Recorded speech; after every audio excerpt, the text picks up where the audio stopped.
겉보기에는 모든 게 완벽했습니다. 2010년 8월 피아니스트와 예술감독이 만나 사랑을 하게 됐고 결혼을 하게 됩니다. 새 신랑은 공연예술계의 천재 감독으로 총망랐던 인물이었죠.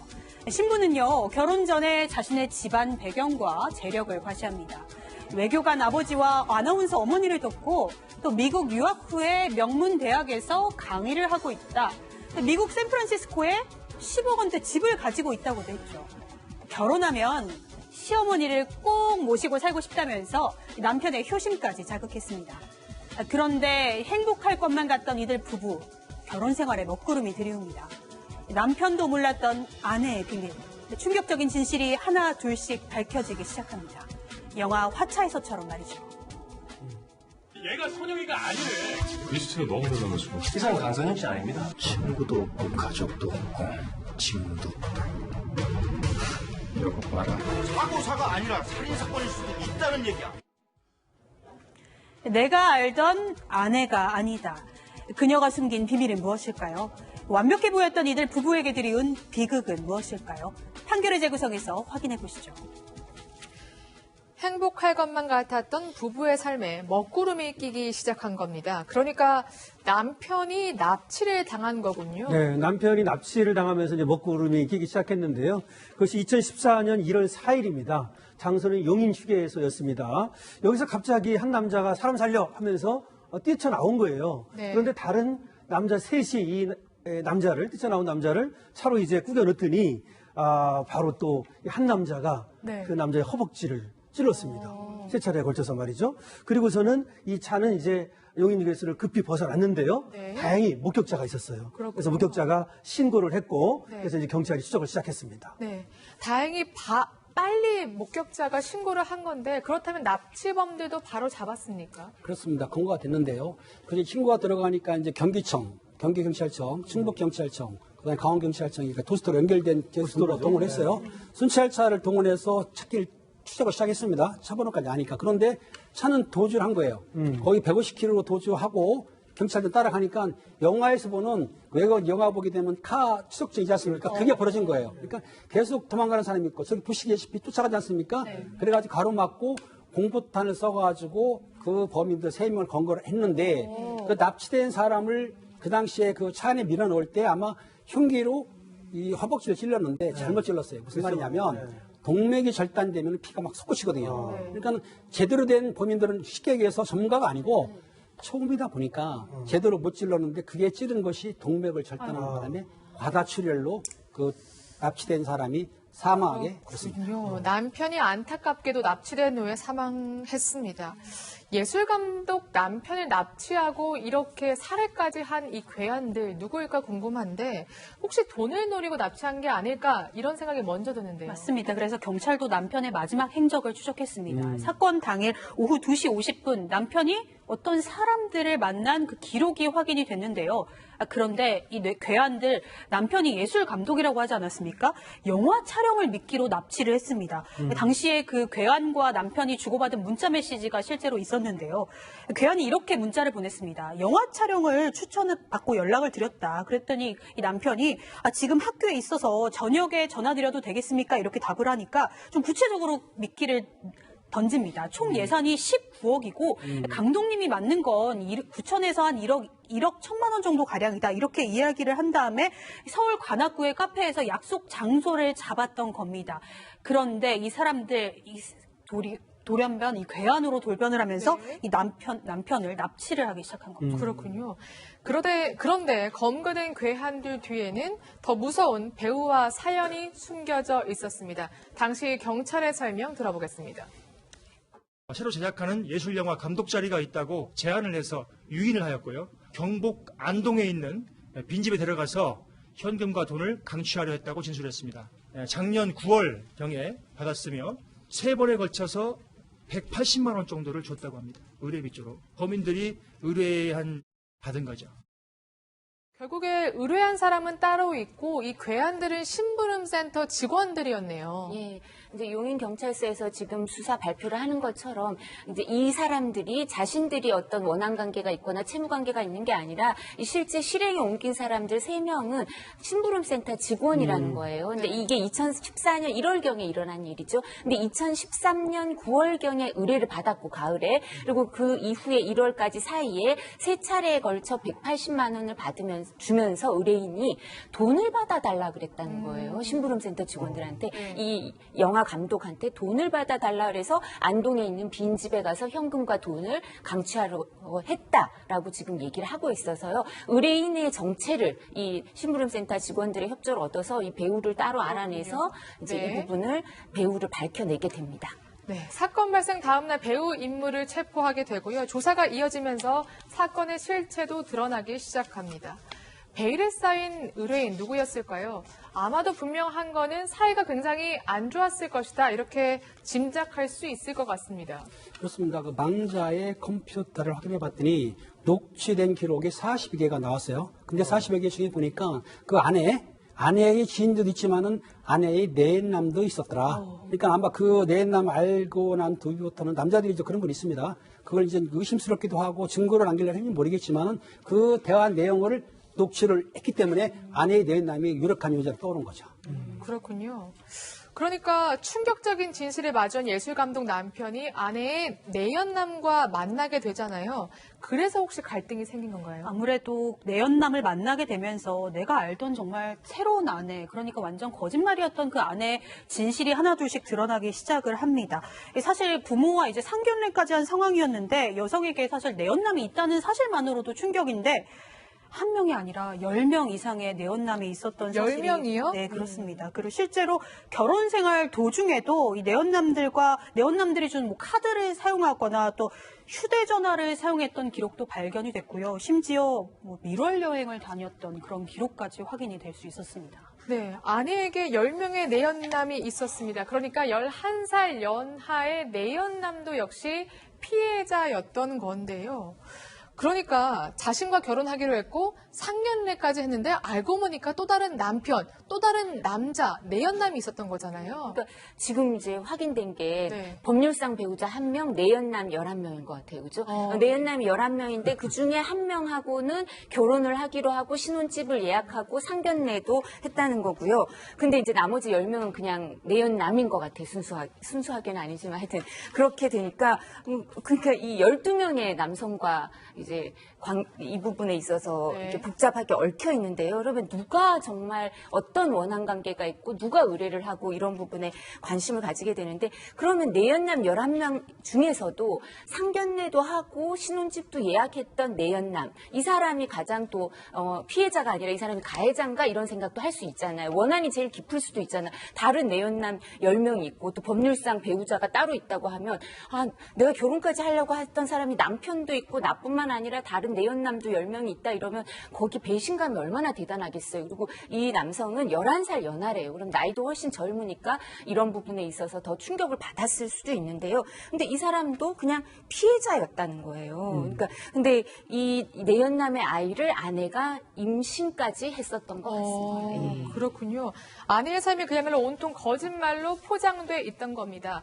숨진 예술감독 남편 알고 보니까 그 남편과 결혼하기 이전에 말씀하신 것처럼 또 다른 결혼도 했고 심지어 출산 경험까지 있었다. 굉장히 맞습니다. 황당한데요. 이 숨진 예술감독은 당시에 40살이었어요. 천재 예술감독이라고 불리는 사람이었고요. 지금 아내라고 하는 사람, 이 사람은 피아니스트라는 사람이에요. 근데 이 아내라고 하는 사람이 이 대학교를 다녔는데 그 당시에 미혼모 아기를 낳았다는 거예요. 학교 다니면서. 그리고 나서는 이제 다시 또 다른 남자를 만나가지고 미국으로 가요. 그런 다음에 미국에서 아이를 낳았거든요. 근데 미국에서 아이를 놓고 또 들어옵니다. 지금 이 아내라고 하는 사람이 말이죠. 네. 그리고 와서 들어와가지고는 바로 이 예술감독 이 사람을 만나고 이렇게 하는 건데 그때 얘기하기를 자기 아버지는 사업에 실패해서 대전에 살고 계시다. 이렇게 얘기를 하고 어머니는 가난합니다. 뭐 이렇게 얘기를 했어요. 투병 중이다. 네. 그런데 알고 보니까 그런 것들이 이제 다 거짓말이었던 거죠. 그래서 어머니는 알고 보니까 아버지에 대해서는 아버지가 외교관이라고 처음 얘기를 했었어요. 네. 외교관이라고. 근데 알고 보니까 외교관이 아니고 간암으로 대전에서 투병 중이었고요. 그다음에 어머니도 뭐 굉장히 유명한 사람이라고 이렇게 얘기를 했는데 그것도 아니었고요. 어머니는 미국에서 자기가 두 번째 낳은 애들을 기르고 있었어요. 그 애를. 그렇군요. 예, 그렇고. 그다음 그거 외에도 뭐 하여튼 이 아내라고 하는 사람이 예술 감독에 접근하기 위해서 자신이 미국에서 보스턴에서 뭐 박사학위를 땄다. 뭐 이렇게 얘기를 했는데 그렇게 한 이유가 뭐냐면 이 예술 감독이 보스턴에서 공부를 한 적이 있기 때문에 이런 식으로 의도적으로 접근을 한 거예요. 그러고 그다음에 사실은 또 하나가 이제 충격적인 것이 뭐냐면 이 예술 감독하고 결혼을 하려고 이 예술 감독하고 이제 이메일을 주고받아요. 근데 누가 주고받는 것처럼 하냐면 이 아내가 자기 아버지하고 그러니까 장인어른하고 쉽게 말하면 그렇군요. 주고받는 것처럼 했는데 그걸 믿고 장인을 믿었을 거 아니에요. 근데 알고 보니까 이 아내가 이 아버지를 갖다가 사칭해가지고 예술 감독하고 또 이메일을 주고받기도 하고 정리해서 얘기하자면 이 예술 감독을 표적으로 해서 접근을 해서 이렇게 이제 결혼을 한 겁니다. 외교관이라는 아버지는 사업에 실패해서 대전에 머물고 그렇죠. 있고 간암 투병 중이라는 어머니는 미국에서 자신의 아이를 기르고 있었다고 합니다. 다 몽땅 거짓말이었던 건데 이 예술감독 남편은 그러면 이 사실을 언제 알게 되나요? 결혼 3일 전에 구체적으로 알게 됩니다. 사흘 전이요. 네, 사흘 전인데 남편에게 이야기를 하는데 자기가 실제로는 2명의 아들이 있다는 사실을 그리고 이혼녀라고 고백을 하는데 남편이 정말 사랑을 했나 봐요. 이 모든 사실을 다 감싸주고 결혼을 하기로 했습니다. 그렇군요. 그런데 아내를 믿었지만 이 습관적인 거짓말이 쉽게 고쳐지지가 않았습니다. 이 사실혼 관계에서도 끊임없이 외도가 이어졌고요. 결국에는 혼인신고를 좀 하지 않은 채 조금 미룬 채로 살았는데 아내가 이번에는 혼인신고를 차일피일 미뤘다고 합니다. 그러다가 결국 신뢰가 깨졌고 이 두 사람이 사실혼 파기로 관계를 정리했는데요. 이 남편은 끝까지 의리를 지켰습니다. 이 관계를 정리하고 난 이후에도 이 아내의 사생활이라든가 이런 문제를 주변 사람들에게 일절 말을 하지 않았습니다. 이러던 중에 돌연 남편이 납치당하고 살해가 된 건데 그날 아내는 뭐 하고 있었나요? 그 아내는 이제 알리바이를 만들기 위해서 후배하고 이제 뭐 문자를 주고받은 거예요. 그러니까 자기는 현장에 없었다는 게 나타나겠죠. 주고받고 그렇게 해서 알리바이를 만들었었고 또 경찰 조사 당시에도 후배하고 이제 뭐 쿠키를 만들어 주겠다는 이제 일상적인 일을 하면서 했는데 사실은 2013년 6월 10일경에 자기 삼성동에 있는 커피숍에서 인터넷을, 그러니까 자기 휴대폰이나 개인 PC는 쓰질 않는 거죠. 왜냐하면 증거가 남으니까. 그러니까 그 커피숍에서 심부름센터를 검색을 해가지고 심부름센터 직원들을 만나서 어떤 범행을 했는데 가끔 보게 되면은 우리나라에서는 전문 킬러 집단이 없지 않습니까? 근데 심부름센터에서는 꾸준히 일도 해주기 때문에 자기 신원을 숨겨가지고 심부름센터 직원을 만난 다음에 의뢰하는 경우가 있는데 이 건도 그렇게 심부름센터 직원을 이용해서 의뢰한 거죠. 그렇군요. 의문의 의뢰인 바로 예술감독 남편의 아내였습니다. 그래서 사실 이해가 안 가는 게 남편은 다 덮어주려고 했잖아요. 그럼에도 불구하고 남편을 왜 그렇게 심부름센터에 의뢰를 했을까요?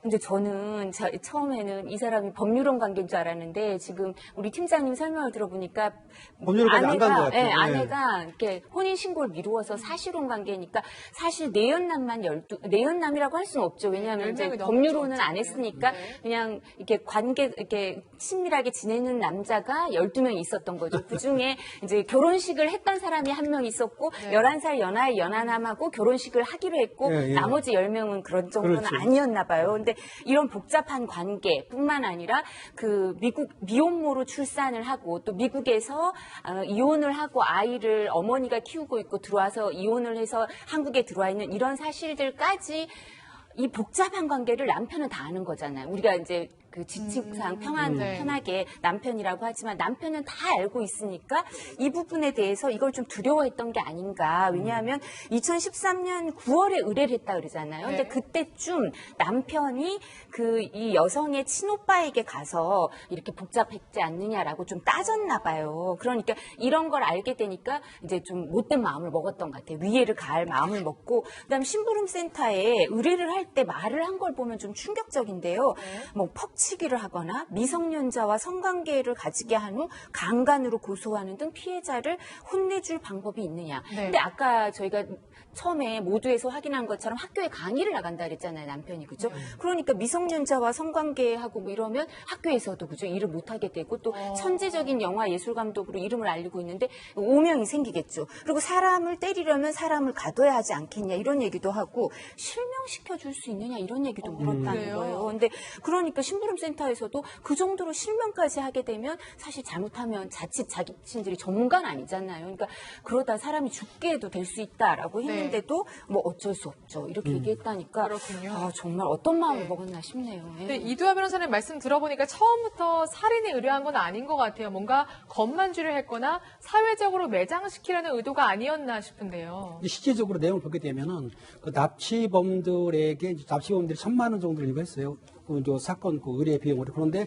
돈이 없으니까 한 195만 원만 준 것 같아요. 그러면서 뭐라고 했냐면 피해자를 납치해가지고 있는 돈을 뺏는 거는 모조리 가져라. 그럼 납치 강도 아닙니까? 그게?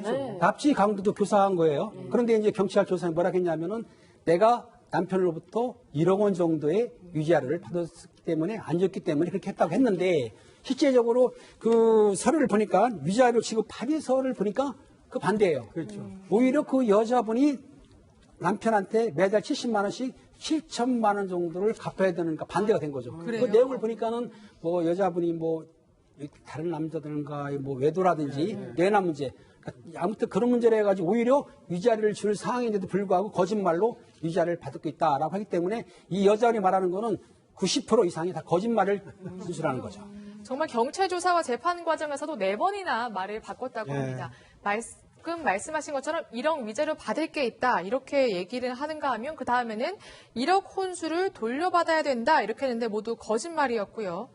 결혼식 비용도 남편 측에서 알고 보니까 전액 부담했다고 합니다.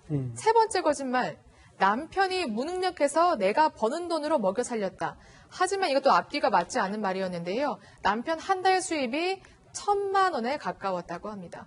이것도 거짓말인 것으로 들통이 나자 결국 하는 말이 나를 전 남편이 그러니까 숨진 남편이 괴롭혔다. 그래서 그렇게 못하도록 손을 봐달라고 했다. 이렇게 했다고 했습니다. 모든 게 정말 거짓말, 습관적으로 거짓말을 했던 아내였는데요. 결국 재판에 넘겨지게 되죠. 예, 맞습니다. 이 아내는 정말 대단한 아내입니다. 그런데 그래서 법원에서도 이제 물었죠. 그 책임을. 그래서 아내는 강도치사. 로 해가지고 1심에서 10년이 선고가 됐는데요.